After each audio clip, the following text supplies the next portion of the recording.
Advocates का role क्या है?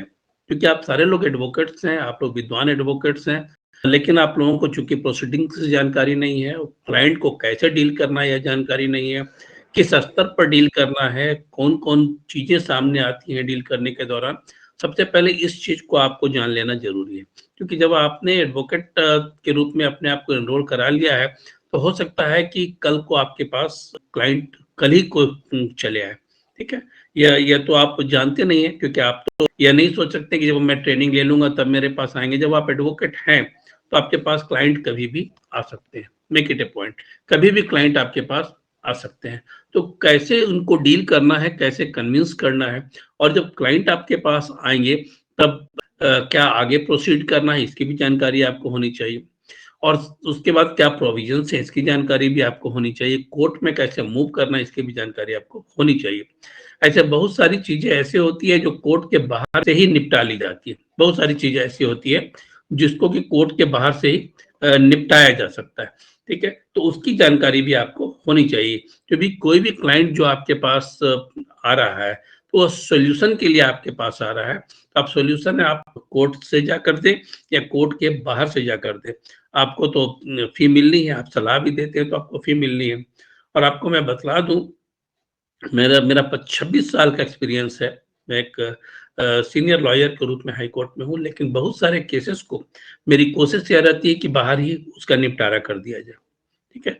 उस कोर्ट के झंझट में व्यक्ति ना पड़े। लोग कहते हैं कि कोर्ट तो वकील जो है वो जल्दी केस को खत्म नहीं करना चाहता है। लेकिन मेरी थ्योरी बिल्कुल अलग है। मेरी थ्योरी बिल्कुल यह है कि आपको जिस स्तर पर भी हो सकता है आप उस केस का निपटारा कर दें, उससे आपका नाम ही होगा और आपके पास समय नहीं होगा, ठीक है ना? आपके पास बिल्कुल समय नहीं होगा। मैं आपको सिर्फ़ एक एग्ज़ाम्पल देना चाहता हूँ। मैं झारखंड हाई कोर्ट में प्रैक्टिस करता हूँ, आप सभी को पता है यह बात। मुझे कभी-कभी लोअर कोर्ट में लोग ले जाते हैं बहस करने के लिए।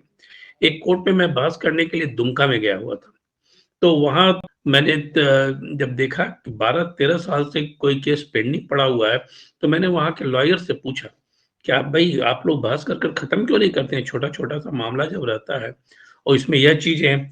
तो बोला कि सर यहाँ पर हम लोग कुछ नहीं करते हैं, हम लोग सिर्फ़ चाहते हैं कि केस कोर्ट में लटका रहे और हमको अपना फ़ी मिलता रहे, हम उससे ही अपना काम चला लेते हैं। तो ऐसे ऐसे इस अप्रोच के साथ कभी आप तरक्की नहीं कर सकते। आपको एक बात को अब गाँठ बाँध लेनी है कि आपको अच्छा लॉयर बनना है। और आप जब मेरे क्लास को जॉइन किए हैं तो नेचुरली ये सोचकर ही किए होंगे कि हमको अच्छा लॉयर बनना है, हमको प्रोसीडिंग की जानकारी हमको चाहिए। तो आपको एक अच्छा लॉयर बनना है और अच्छा लॉयर जब बनते हैं तो वह तो अपने मान लीजिए फ़ी ले रहे हैं अपीयरेंस का, आप फ़ी लेंगे बहस करने का। और एक-एक केस के बहस का फ़ी आप हाई कोर्ट चले जाएँ तो लाख-लाख रुपए होता है, सुप्रीम कोर्ट में 15 प प प 5 से 15 लाख और 20 लाख भी होता है। राम जेठमलानी जैसे नामी लॉयर 25-25 लाख भी लेते रहे हैं। तो आपको यह देखना है कि आपको नामी लॉयर बनना है। मैं यह नहीं कह रहा हूँ कि आप राम जेठमलानी कल को बन जाएँगे, लेकिन आप में से ही कोई हो सकता है कि राम जेठमलानी बनकर उभर जाए। ये तो आप नहीं जानते हैं, हम भी नहीं जानते हैं। तो आपको यह एम रखना है कि आपको बड़ा लॉयर बनना है और ये सॉल्यूशन देना है आपको। आपको लटकाना नहीं है केस को। ये एक रेपुटेशन है कि आपको लटकाना है केस को, यह नहीं होना चाहिए। दूसरी चीज़ जो मैंने पूरे अपने 26 साल के करियर में जो मैंने अप्लाई किया है और जो जिसमें मैं बहुत ही सफल भी रहा हूँ और मेरा एक रेपुटेशन भी बहुत अच्छा रहा है इस मामले में कि मैं क्लाइंट को झूठ नहीं बोलता हूँ।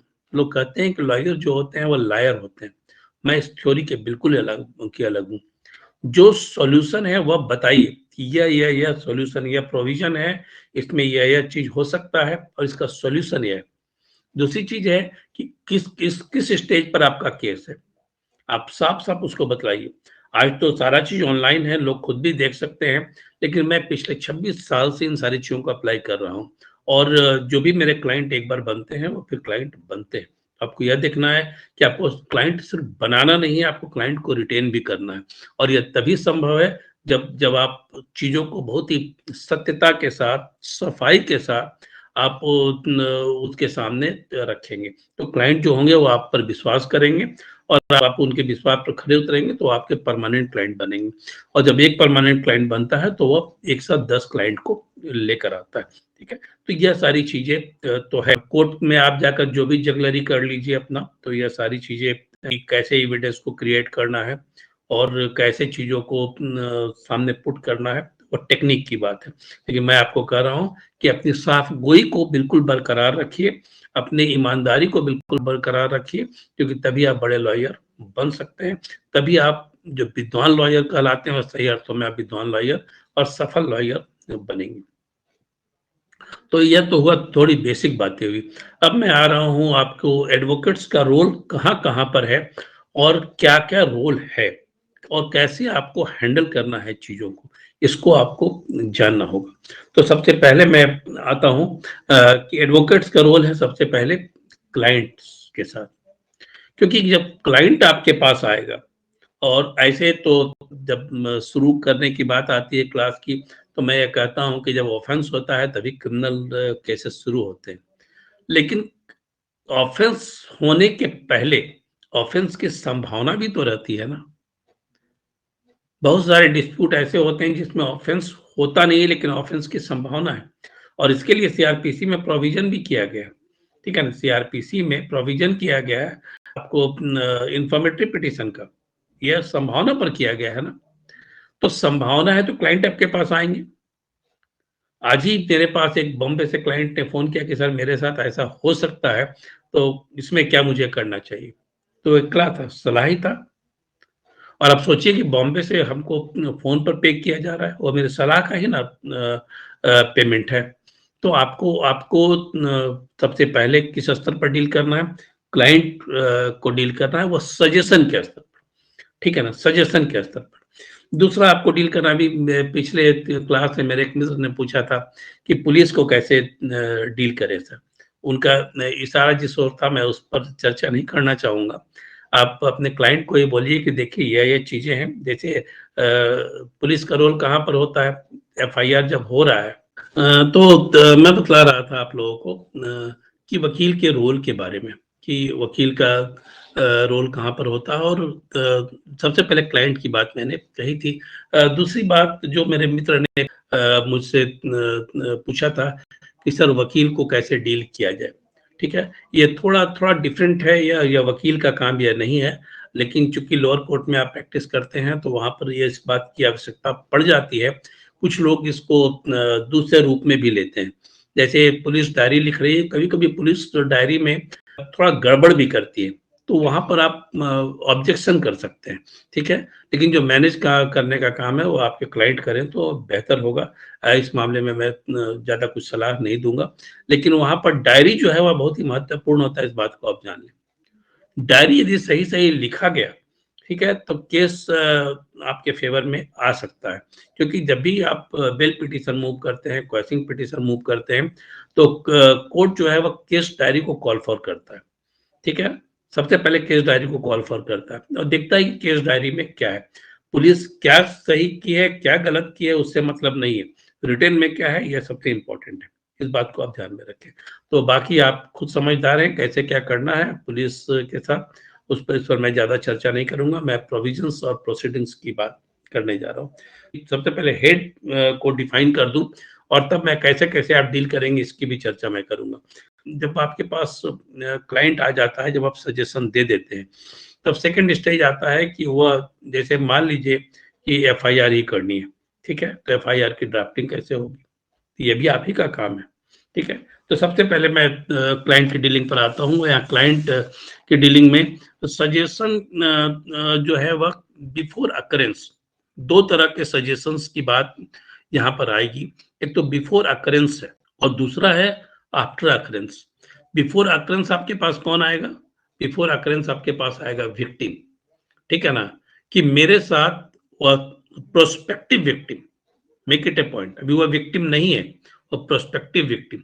जैसे कोई किसी व्यक्ति ने के थ्रू उसको पता चला कि यह घटना उसके साथ हो सकती है। जैसे मान लीजिए कोई जमीन का ही विवाद है, भाई भाई में जमीन का विवाद है या पड़ोसी में जमीन का विवाद है, और वैसी स्थिति में उसको यह पता चल रहा है कि उसके वह जमीन पर जाने पर उसकी हत्या हो सकती है, या फिर कोई भी घटना घट सकती है, वो आपके पास सलाह लेने के लिए आया। तो ये क्या है? ये सजेशन बिफोर अकरेंस है, ठीक है ना? एक चीज़ और भी मैं आप लोगों को बतला दूँ कि आप जब लॉयर हैं, प्रोफेशनल हैं, तो आप कोई भी सलाह जब देते हैं तो आप प्रोफेशनल फी चार्ज करेंगे। ये मत समझिए केस ही फाइल करेंगे तब हमको पैसा लेना है। आपके दिमाग का पैसा आपको लेना है। आपने जो पढ़ाई की है 3 साल या 5 साल और उसको उस पर जो एक्सपर्टीज़ हासिल की है उसका पैसा लेना है। आप जो भी फी चार्ज करते हैं, ठीक है ना? आप जो भी फी चार्ज करते हैं, आप अपना चार्ज करिए। आप नए हैं, आप 500 ही चार्ज करते हैं, करिए।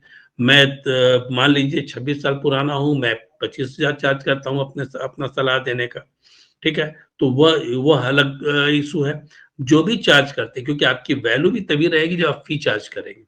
यदि आप फ्री का सलाह देने लगेंगे तो सब मोहल्ला से अगल-बगल से, कॉलोनी से लोग आपके पास सारे जितने जो दूर-दूर दराज के रिश्तेदार जो लोग हैं जिनको आप जानते भी नहीं वो भी पहुँच जाएँगे सलाह लेने के लिए। तो इस बात का ध्यान रखें। यदि आप अपनी एक्सपर्टीज़ आपने हासिल की है तो उसको आप सेल कर रहे हैं, ठीक है ना? उसको सेल कर रहे हैं, जो सजेशन दे रहे हैं तो अपनी एक्सपर्टीज़ को आप सेल कर रहे हैं, ठीक है? वो सेल करने का आप पैसा ले रहे हैं। Make it A point. लेकिन सेल में डिफरेंस होता है। सेल में चीज़ें परमानेंटली चली जाती है आपके हाथ से, यहाँ पर परमानेंटली आपके हाथ से नहीं जा रही है। आपका आपका जो सलाह है, वो आपने दिमाग से दिया है, वो आपके पास एग्ज़िस्ट कर रहा है, उसको रिकरिंग आप यूज़ करते रहिए और उसको शार्पेन करते रहिए, ठीक है ना? उसको शार्पेन करते रहिए। तो यह बिफोर अकरेंस, ठीक है? जो है वह सलाह आपके पास माँगने आए कि ये घटना घट सकती है, हम क्या करें? तो ऐसी स्थिति में आपका सलाह क्या होगा? आप बोलिए कि ये घटना घट सकती है, तो आप सबसे पहले थाने में एक सनहा दे दें। लेकिन वो बोलेगा सर थाना में गया था, थाना वाले ने सनहा लेने से इनकार कर दिया। तब आपके पास रेमेडी क्या है? पुलिस जहाँ पर नहीं आपको सपोर्ट कर रही है, तो वहाँ पर जुडिशियल रेमेडी है। तो आप देखिएगा सीआरपीसी के सेक्शन 39 में इन्फॉर्मेटरी पिटीशन की चर्चा की गई। तो आप इन्फो पूरी घटना का या के एप्रीहेंशन है, इसको बनाते हुए आप इसको सीजीएम के यहाँ, चीफ जुडिशियल मजिस्ट्रेट के यहाँ, आप इसको फाइल कर दें और इसको एक सर्टिफाइड कॉपी अपने पास ज़रूर रख लें। ठीक है ना? सर्टिफाइड कॉपी अपने पास ज़रूर रख लें, क्योंकि कल को यदि आपको एफआईआर करने का नौबत आया, तो यह आपको मदद करेगा और ये बात आप क्लाइंट को बतलाएँ, ठीक है ना? आप ये बात क्लाइंट को बताएँ कि इन्फॉर्मेटरी पिटीशन फाइल करना होगा। थाना यदि नहीं लेता है, तो इन्फॉर्मेटरी पिटीशन फाइल करना होगा और थाना ना जाइए या बेहतर है, कोर्ट जाना ज़्यादा बेहतर है। इन्फॉर्मेटरी पिटीशन में, क्योंकि उसका वैल्यू ज़्यादा है।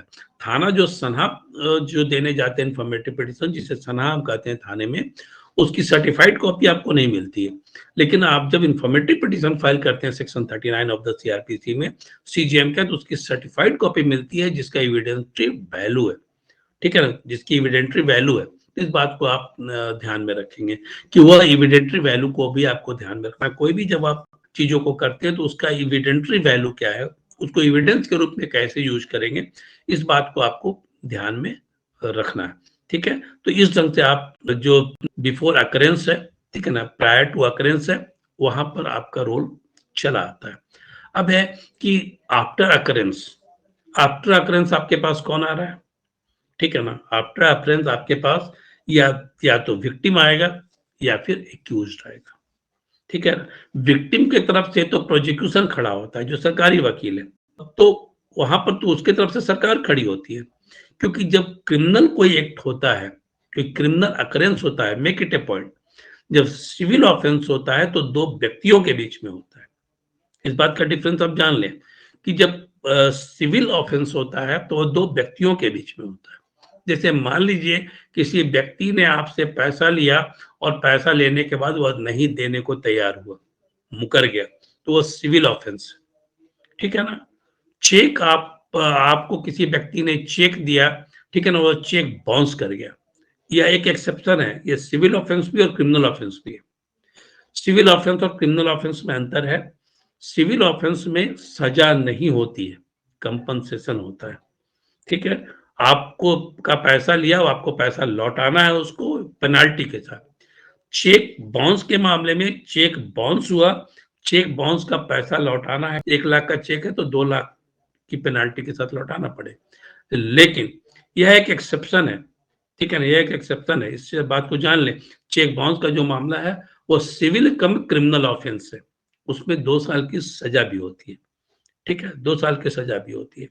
तो यहाँ पर क्रिमिनल ऑफेंस जो है, क्रिमिनल ऑफेंस जो है, वह व्यक्ति के साथ तो है ही, जैसे सिविल ऑफेंस 2 व्यक्तियों के बीच में है, या क्रिमिनल ऑफेंस 2 व्यक्ति के साथ तो है ही, लेकिन उसके साथ-साथ एक और भी चीज़ है। जब क्रिमिनल ऑफेंस होता है, तो उससे पूरी सोसाइटी पर असर पड़ता है। यदि किसी व्यक्ति ने पैसा लिया और पैसा नहीं दिया, तो उसका असर आप पर पड़ रहा है। लेकिन जब कोई व्यक्ति किसी का बलात्कार करता है, कोई व्यक्ति किसी की हत्या करता है, कोई व्यक्ति किसी के यहाँ डकैती डालता है, तो उसका असर पूरे समाज पर पड़ता है। इसीलिए स्टेट यहाँ पर पार्टी बन जाती है, ठीक है ना? क्योंकि समाज को कंट्रोल करने का काम, समाज को नियंत्रित करने का काम, उसको बैलेंस करने का काम किसका होता है? स्टेट का होता है। तो वहाँ पर जो भी केस फाइल होगा, वो देखिएगा सम एंड सम वर्सेस स्टेट होता है। ABCD जो विक्टिम है वर्सेस स्टेट होगा, ठीक है ना? या जब एक्यूज जब होता है, ठीक है ना, विक्टिम जो होता है, विक्टिम की तरफ से स्टेट है, सॉरी, विक्टिम की तरफ से स्टेट है, तो एक्यूज वर्सेस ABCD, एक्यूज जो है वर्सेस स्टेट है। मतलब उस केस को आपने जब FIR कर दिया, ठीक है, आपने जब FIR कर दिया, तो वहां पर जैसे कोर्ट में एक केस जाएगा, तो वहां पर क्या हो जाएगा? वह ABCD वर्सेस स्टेट हो जाएगा। उसको कौन टेकअप कर लेगा? स्टेट टेकअप कर लेगा। और जब स्टेट टेकअप कर लेगा, तो विक्टिम की तरफ से आप केस नहीं लड़ रहे हैं। विक्टिम चाहे तो आपको सपोर्टिंग हैंड के रूप में रख सकता है, असिस्ट करने के लिए रख सकता है पब्लिक प्रोसिक्यूटर को, लेकिन नहीं भी रखे, ठीक है ना, नहीं भी रखे, तो उससे फर्क नहीं पड़ता है, क्योंकि स्टेट उस केस को लड़ता है। उसके लिए पब्लिक प्रोसिक्यूटर है, असिस्टेंट पब्लिक प्रोसिक्यूटर है। लेकिन जो एक्यूज है, दूसरा पार्ट क्या है? दूसरा पार्ट है एक्यूज्ड का। एक्यूज जब आपके पास आता है, तो उसके ऊपर FIR हुआ है, ठीक है ना, वो आपसे सलाह लेने आता है। तो ये विक्टिम एक आपको सलाह लेने आया, दूसरा एक्यूज आपसे सलाह लेने आया, ठीक है?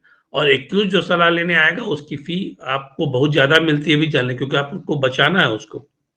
विक्टिम जो है, उसके विक्टिम की तरफ से स्टेट सजा दिलाने का काम कर रहा है, और एक्यूज जो आ रहा है, वो आपसे बचने के लिए आ रहा है कि वकील साहब हम कैसे बचे, हमारे ऊपर केस हो गया, ठीक है? तो वहां पर आप कैसे सलाह दीजिएगा? विक्टिम को तो आप बोलिए कि ठीक है, विक्टिम को बहुत सलाह देने की जरूरत नहीं, कोई केस तो हो चुका। सलाह देने की सबसे ज्यादा जरूरत कहां पर है?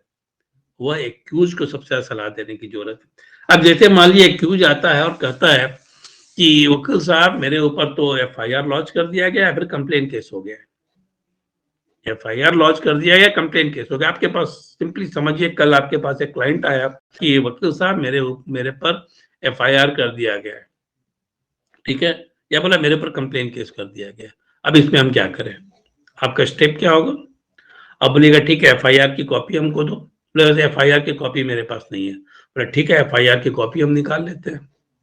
FIR तो कोर्ट में 24 घंटे में चला जाता है, और उसकी सर्टिफाइड कॉपी फ्री मिलती है, लेकिन चूंकि आप अपनी सेवा दे रहे हैं, तो आप अपनी फी चार्ज करेंगे, ठीक है ना? आप जब अपनी सेवा दे रहे हैं, आप अपना समय दे रहे हैं कोर्ट में, उसको तो प्रोसीजर पता नहीं कैसे निकलेगा, आपको प्रोसीजर पता है, और आपको ये भी पता है कि फ्री ऑफ कॉस्ट मिलता है वो। लेकिन आपकी अपनी फी होती है, तो वो फी तो आप चार्ज करेंगे। तो वो फी आप चार्ज करते हैं कि मेरा ये फी है, इतना फी तुम जमा कर दो, मैं FIR की कॉपी निकालता हूँ, या फिर मैं कंप्लेन केस की कॉपी निकालता हूँ। लेकिन कंप्लेन केस जब होता है, तो उसकी कॉपी आ जाती है। समन होता है, तो उसकी कॉपी आ जाती है, ठीक है? तो वहां पर FIR की कॉपी जब आप निकालते हैं, तो FIR को आप पढ़ते हैं, तो देखते हैं क्या क्या धाराएं लगी हुई, ठीक है? तब उसके अनुसार आप उसको सलाह देते हैं। अब सलाह आप क्या-क्या सलाह देंगे, मैं आपको बतला दूं, ठीक है ना? आप उसको यह बतलाएंगे कि इस केस में FIR को क्वैश करने के लिए हम हाई कोर्ट में जा सकते हैं। लेकिन आप यदि हाई कोर्ट में प्रैक्टिस नहीं कर रहे हैं, तब आप क्या करेंगे? बोले कि FIR हुआ है, गिरफ्तारी तो नहीं हुई है, बाहर है, उसको यह देख बतलाना है कि गिरफ्तारी से बचना है, ठीक है? कॉग्निजेबल ऑफेंस में ही FIR होता है ना, नॉन कॉग्निजेबल ऑफेंस में FIR नहीं होता है। जब FIR हुआ है, मतलब कॉग्निजेबल ऑफेंस है। तो आप ये देख लीजिए कि ऑफेंस क्या-क्या है, ठीक है? जैसे मान लीजिए बहुत कॉमन सा केस है, 498 ए डॉरी टॉर्चर का बहुत ही कॉमन केस है ना, बहुत मिसयूज भी होता रहा। तो आप यह कॉग्निजेबल ऑफेंस है, लेकिन इसमें पुलिस गिरफ्तार नहीं कर सकती है, आपको यह पता होना चाहिए। तो 498 ए का केस जब आपके पास आता है तब आप कहेंगे कि ठीक है, मैं 498 ए का केस आया है, इसमें आपको पुलिस नोटिस भेजेगी, नोटिस का जवाब आपको देना है। सेक्शन 41 ए में नोटिस का प्रोविजन किया गया। तो वहां पर आप क्या सलाह देंगे? अब बोलेंगे कि इसमें हम एंटीसिपेटरी बेल फाइल करेंगे। ठीक है, दो चीजें, एक तो है कि क्वेसिंग है जो कि हाई कोर्ट में करना है। क्वेसिंग का क्या फायदा हुई मैं बताऊं, उसको आप समझाएंगे कैसे, वो बता रहा हूँ। दूसरी रेमेडी है कि आप एंटीसिपेटरी बेल लेंगे, यही दो रेमेडी है। लेकिन उसके पहले उसको गिरफ्तारी से बचना भी है। लेकिन 498 जो कॉग्निजेबल ऑफेंस है उसमें गिरफ्तारी से बचने की आवश्यकता नहीं है, क्योंकि उसमें पहले पुलिस को नोटिस देनी है। ठीक है ना, 41 ए में व्यक्ति को नोटिस देनी है। तो यह आप समझाएंगे, आपको प्रोविजन पता होना चाहिए, आपको यह जानना चाहिए। तो यह यहाँ पर जब आप उसको बताते हैं कि या तो हम क्वेसिंग में जाएंगे, तो क्वेसिंग के लिए हमको हाई कोर्ट में फाइल करना पड़ेगा केस, या फिर हम एंटीसिपेटरी बेल में जाएंगे। तो पूछेगा सर एंटीसिपेटरी बेल से फायदा क्या होगा? एंटीसिपेटरी बेल का मतलब होता है यदि आपकी गिरफ्तारी की संभावना है, तब ऐसी स्थिति में हम कोर्ट में जाकर इस बात को कह सकते हैं कि गिरफ्तार किया जा सकता है, इसमें हमको रिलीफ दिया जाए, बेल दिया जाए, तो उसको हम एंटीसिपेटरी बेल कहते हैं। ठीक है, और क्वेसिंग में भी वह चीज है, क्वेसिंग में है कि केस को खत्म कर दिया जाए क्योंकि फ्री वोलस है, बोगस है। ठीक है ना, झूठा मुकदमा मेरे ऊपर दायर किया गया, बोगस है। ठीक है, और जब आप उसको फाइल करते हैं तो साथ साथ आप यह कहते हैं कि हमको गिरफ्तारी से भी राहत दी जाए। ठीक है ना, हमको गिरफ्तार न किया जाए, नो कोअर्सिव एक्शन लिया जाए, यह बात भी आप कहते हैं। तो जो क्वेसिंग में दो चीजें एक साथ होती है, एंटीसिपेटरी बेल में सिर्फ आपको एंटीसिपेटरी बेल मिलता है। तो ये प्रोविजन आपको बताना है। बोला कि या तो हम क्वेसिंग में जा सकते हैं, एंटीसिपेटरी बेल में जा सकते हैं। लेकिन आप जब लोअर कोर्ट में प्रैक्टिस कर रहे हैं तो आप ये कोशिश करिए कि एंटीसिपेटरी बेल में आप जाए। एंटीसिपेटरी बेल में यदि आप जाते हैं तो लोअर कोर्ट में प्रिंसिपल डिस्ट्रिक्ट एंड सेशन जज को यह पावर है एंटीसिपेटरी बेल देने का। यह बात पूछेगा आपसे क्लाइंट कि सर ये कहाँ फाइल करना पड़ेगा, तो आपको यह पता होना चाहिए कि फाइल कहाँ करना है। तो आप बोलिए कि इसको डिस्ट्रिक्ट एंड सेशन जज के यहाँ पर हम लोग फाइल करेंगे। फिर आपसे पूछेगा कि भाई फी आपकी कितना होगी, तो आप ये अपना अपने मेरिट के अनुसार निर्धारित कर लें कि आपको क्या फी वहां पर लेनी है, और आपको अगल बगल के माहौल को देखते हुए ही आपको फी अपना निर्धारित करना है। आप नए वकील हैं तो जो है वो स्थापित वकील वहां फी ले रहे हैं उससे आप कम ही चार्ज करिए, जिससे क्लाइंट आपके पास आया, क्योंकि आपके पास क्लाइंट आएगा तभी तो आप काम भी सीखिएगा, कभी आप काम सीखिएगा ना। दूसरी बात, एक बात और भी मैं आप लोगों को बता दूं, कोई भी केस होता है आप उस केस को टेकअप करिए, क्योंकि जब केस टेकअप नहीं करेंगे तो आप काम को सीख नहीं पाएंगे। हो सकता है कि उसमें रिलीफ ना मिले, हो सकता है उसमें रिलीफ ना मिले। जैसे मान लीजिए डॉक्टर के पास कोई पेशेंट जाता है, डॉक्टर कहे कि भाई मैं तो अभी एक्सपर्ट नहीं हूँ और मैं ये दवा नहीं लिखूंगा, मैं ऑपरेशन नहीं करूंगा, तो फिर वह कभी एक्सपर्ट नहीं हो पाएगा। तो इस बात को आप ध्यान में रखिए कि आप मैं जितना भी आपको ट्रेनिंग दे दूं, आप कितना भी सीनियर के साथ 5 साल गुजार लीजिए, लेकिन जब तक आप अपने केस पर अपना दिमाग नहीं चलाएंगे, आप कोर्ट में अपीयर नहीं होंगे, आप लोगों को सलाह नहीं देंगे, तब तक आप सफल वकील नहीं बन सकते हैं। और यह सक्सेसफुल होने के लिए जरूरी है कि आप उस केस को ले, और केस को लेकर आप उस पर मंथन करिए। दिक्कत आता है उसी फाइल को लेकर सीनियर के पास जाइए कि सर हम मेरे पास यह फाइल है, हमको यह केस करना है, हमको सलाह दीजिए। आप मेरे से भी बात कर सकते हैं। ठीक है, आप हमसे पूछ सकते हैं कि सर इसमें यह केस है, मुझे क्या करना चाहिए। तो आप उस केस को टेकअप करिए जिससे कि आप सीख सकिए। तो आप उसको बोलिएगा कि इसको जो है फाइल करना पड़ेगा प्रिंसिपल डिस्ट्रिक्ट एंड सेशन जज के पास। बोलेगा सर यदि रिजेक्ट हो गया तब? बोले कि रिजेक्ट हो गया तो इमीडिएटली आपकी गिरफ्तारी तो होनी नहीं है, हमारे पास फिर रेमेडी क्या है, हम चले जाएंगे हाई कोर्ट में। यदि रिजेक्ट हो गया तो हम हाई कोर्ट जाएंगे, हाई कोर्ट में रिजेक्ट हो गया तो सुप्रीम कोर्ट जाएंगे। ठीक है, तो एंटीसिपेटरी बेल आपको जब लेना है, वारंट आपके ऊपर अभी इशू नहीं हुआ है, एफआईआर हुआ है, तो गिरफ्तारी तो तुरंत होनी नहीं है। ठीक है, तब ऐसी स्थिति में यह समय मिल जाता है और समय मिलने के साथ-साथ आपको भी काम करने का, सोचने का मौका मिल जाता है। तो क्लाइंट जो सबसे पहले आता है, उसको कैसे आपको हैंडल करना है क्रिमिनल केस में, ठीक है ना? क्रिमिनल केस और सिविल केस में क्या डिफरेंस है, यह आपको जानना चाहिए, जिससे कि आप क्लाइंट को समझा सकें। तो सबसे पहले क्लाइंट की डीलिंग आपको कैसे करनी है, यह मेरे ख्याल से क्लियर हो चुका होगा आप लोगों को कि कैसे डीलिंग करनी है। अब दूसरा आता है, जब आप क्लाइंट आपके पास आ गया, आपसे समझ गया, तब आपको क्या करना है? बोलेगा सर इन्फॉर्मेटिव पिटीशन को ड्राफ्ट कर दीजिए। इन्फॉर्मेटिव पिटीशन की ड्राफ्टिंग आपको आनी चाहिए और ड्राफ्टिंग के बाद आपको फिर कैसे फाइल करना है वो भी आना चाहिए। दूसरा पार्ट आता है ड्राफ्टिंग का। तो सबसे पहले ड्राफ्टिंग क्या इन्फॉर्मेटिव पिटीशन की आती है। अब बोलेगा सर इन्फॉर्मेटिव पिटीशन आपने डाल दिया, तो बोलेगा सर अब तो सर मेरा जो है मेरे साथ घटना घट गई है। तो घटना घट गई तो एफआईआर। एफआईआर की ड्राफ्टिंग बहुत इंपॉर्टेंट होती है, इस चीज को जान लीजिए। आपको एफआईआर भी ड्राफ्ट करना है। एफआईआर में आपने क्या लिखा है, उस पर बहुत चीज केस में डिपेंड करेगा। ड्राफ्टिंग की बात आती है, सबसे पहले ड्राफ्टिंग क्या चीज की है? सबसे पहले ड्राफ्टिंग आती है इन्फॉर्मेटिव पिटीशन की। मैंने आप लोग को इन्फॉर्मेटिव पिटीशन की चर्चा की, जो कि थाना में सनई के रूप में होता है और कोर्ट में वह किस रूप में होता है? कोर्ट में वो इन्फॉर्मेटिव पिटीशन के रूप में होता है। तो इसकी ड्राफ्टिंग आपको आनी चाहिए, पूरे केस की तरह ड्राफ्टिंग होती है। अब दूसरा होता है एफआईआर की ड्राफ्टिंग। एफआईआर की ड्राफ्टिंग भी बहुत प्रूडेंट ड्राफ्टिंग होनी चाहिए। एफआईआर की ड्राफ्टिंग भी बहुत प्रूडेंट ड्राफ्टिंग होनी चाहिए और बहुत आर्टिकुलेटिव होनी चाहिए। यदि आर्टिकुलेटिव नहीं होगा और साथ ही साथ आर्टिकुलेटिव का मतलब है बहुत स्पष्ट एक्सप्रेशन सही होना चाहिए। ठीक, क्या घटना घटी, नहीं घटी, ठीक है ना? कभी-कभी झूठा एफआईआर भी होता है, 50% तो एफआईआर झूठा ही होता है, लेकिन यदि वो ढंग से एफआईआर किया गया तो इफेक्टिव होता है।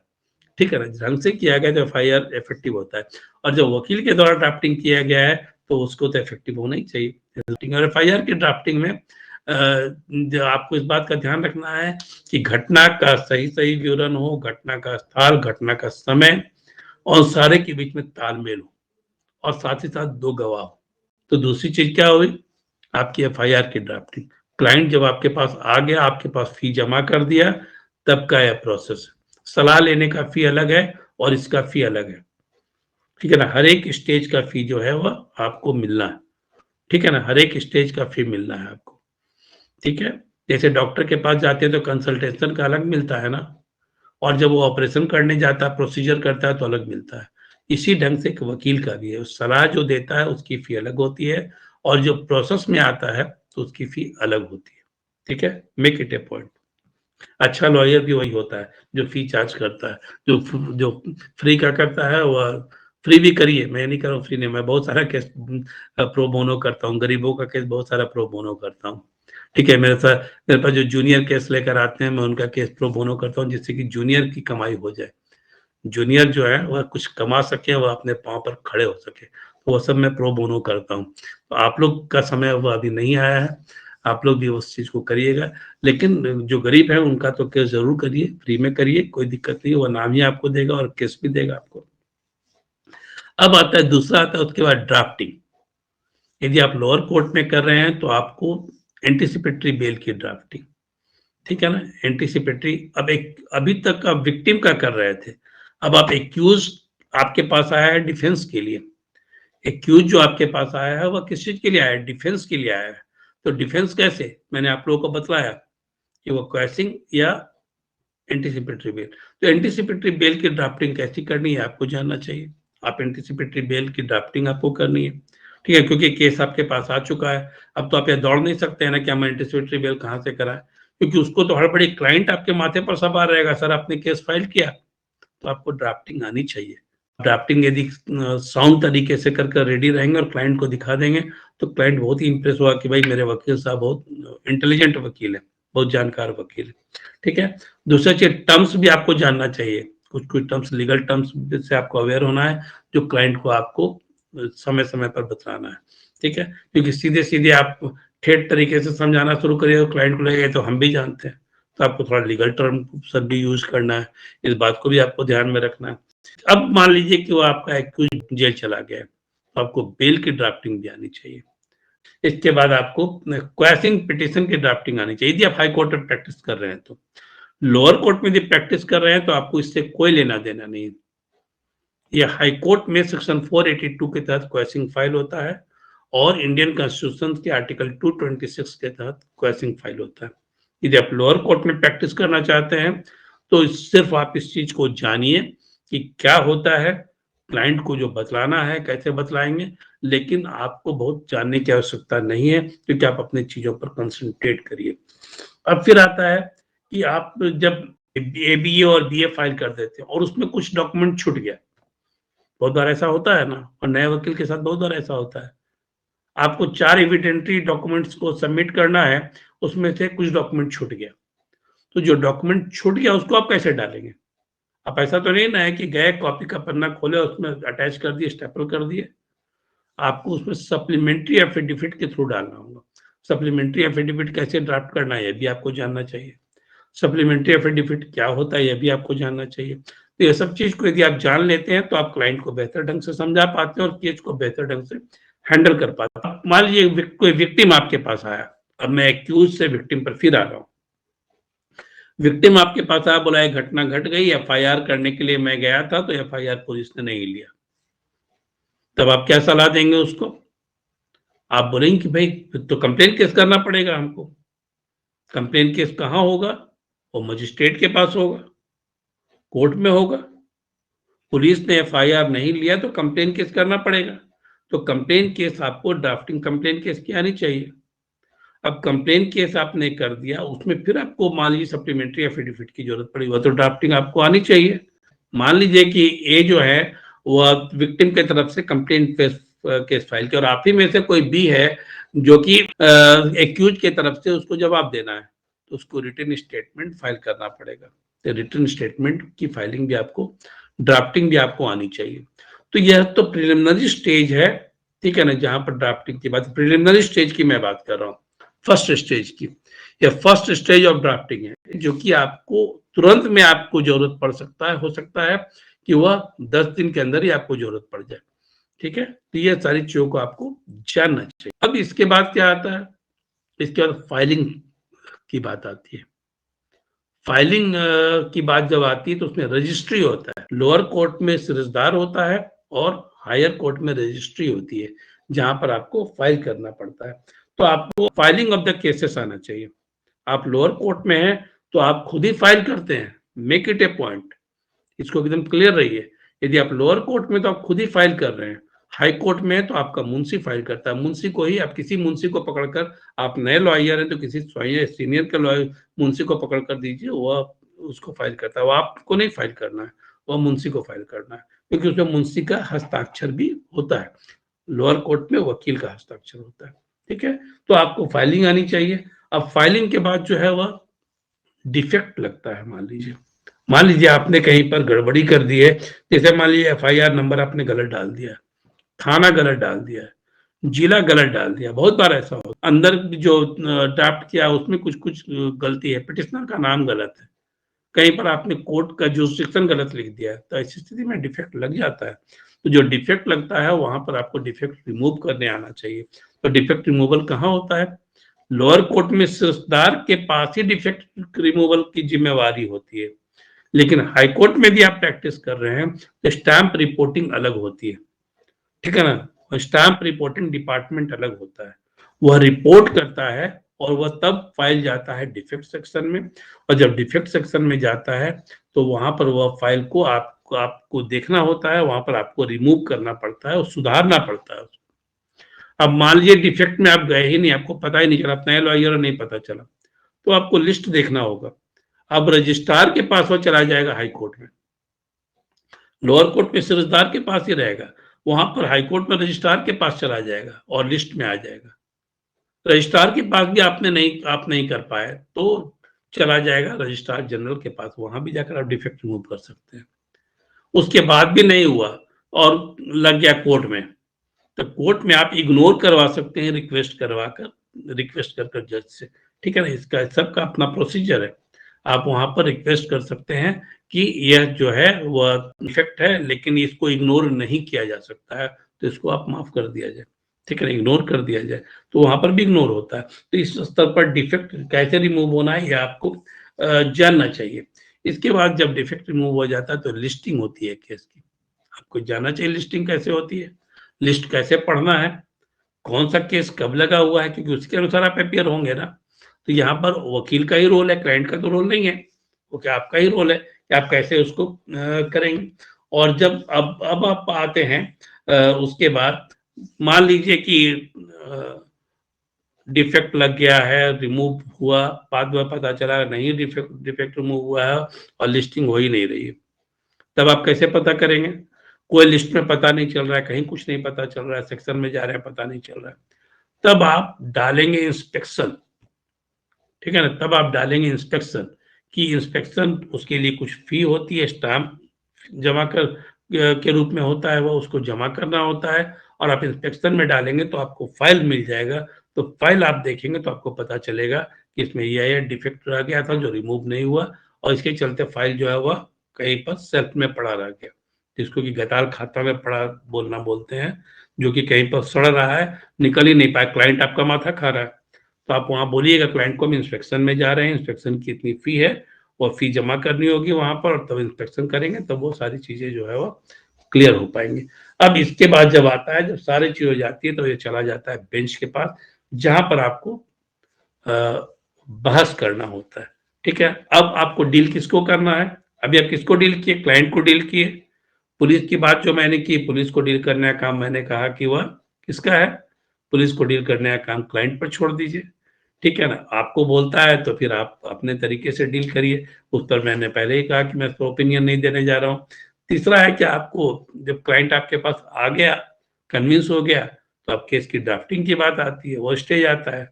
जब ड्राफ्टिंग आपने कर ली तो फाइलिंग का बात आता है। ठीक है ना, फाइलिंग की अलग फी होती है, मेक इट ए पॉइंट। पूरी जब ड्राफ्टिंग कर लेते हैं तो फाइलिंग की अलग फी होती है, लेकिन आप ड्राफ्टिंग और फाइलिंग की फी एक साथ ही लेते हैं चीजों को मिलाकर। ठीक है ना, अलग अलग कर चार्ज करेंगे तो क्लाइंट आपके पास दिक्कत आपको करेगा। ठीक है, अब उसके बाद आप आते हैं बेंच के पास। बेंच का मतलब कोर्ट, बार हम लोग हैं जो लॉयर हैं, बेंच जो जज है। जो उधर बैठे हुए हैं वो बेंच है, हम लोग जो इधर बैठे हुए हैं वो बार है। ठीक है ना, हम भी कोर्ट के ऑफिसर हैं। वह डिसीजन देते हैं, लेकिन डिसीजन देने के क्रम में उनको सपोर्ट करने का काम, असिस्ट करने का काम हमारा होता है, कोर्ट ऑफिसर्स का होता है। तो आपको जैसे इनरोलमेंट आपका हो गया, आप कोर्ट ऑफिसर के रूप में मान लिए गए कि आप कोर्ट ऑफिसर हैं। ठीक है ना, आप कोर्ट ऑफिसर है। कोई भी कोर्ट में जो जज के ठीक नीचे आप हैं और जितने भी स्टाफ है सब आपसे नीचे हैं। ठीक है, इस बात को आप जान लीजिए कि आप कोर्ट के ऑफिसर हैं। तो वहां पर सबसे पहला होता है एडमिशन ऑफ द केस। कैसे एडमिट कराना है केस को, तो आपको बताना है जेन्युइन है केस। कोर्ट के सामने आप जाकर बोलिए कि मिलोड जेन्युइन है ये केस, ये एविडेंस है, ये सारी चीजें हैं, इसलिए इस केस का एडमिशन होना चाहिए। अब कोर्ट बोलता है कि एडमिशन के पहले हम चाहेंगे कि भाई जैसे कंप्लेन केस है तो बोला कि आप अपने बुलाइए जो कंप्लेनेंट है उसको बुला के गवाही करवा दीजिए। तो एडमिशन का स्टेज होता है लोअर कोर्ट में। फिर होता है, उसके बाद होता है कोर्ट में एविडेंस को कैसे एड्यूस करना है, डॉक्यूमेंट को कैसे सबमिट करना है, डॉक्यूमेंट को कैसे एग्जीबिट कराना है, ये सब काम आपका है, क्लाइंट का काम नहीं है। डॉक्यूमेंट को एग्जीबिट कराना, एविडेंस को एड्यूस करना, एड्यूस करने का मतलब एविडेंस को जमा करना, ठीक है ना, या दिखाना, और वह एविडेंस डॉक्यूमेंट्री एविडेंस यदि है तो उसको एग्जीबिट कराना। ठीक है ना, उसको यह सर्टिफाई कराना कि यह जजमेंट, यह डॉक्यूमेंट मैंने जमा किया है, क्योंकि उसी के आधार पर जज साहब जो है वह आगे की कार्यवाही करेंगे। और तब फाइनली तब आता है विटनेस का एग्जामिनेशन। तो वह एग्जामिनेशन जो होगा, फिर क्रॉस एग्जामिनेशन होगा, विक्टिम का भी एग्जामिनेशन होगा और विक्टिम का क्रॉस एग्जामिनेशन भी होगा, और तब आता है फाइनली आर्गुमेंट। ठीक है ना, फाइनली आर्गुमेंट आता है। तो वकील का रोल कहाँ कहाँ पर है और कैसे कैसे आपको डील करना है, तो यह आपको जानना चाहिए।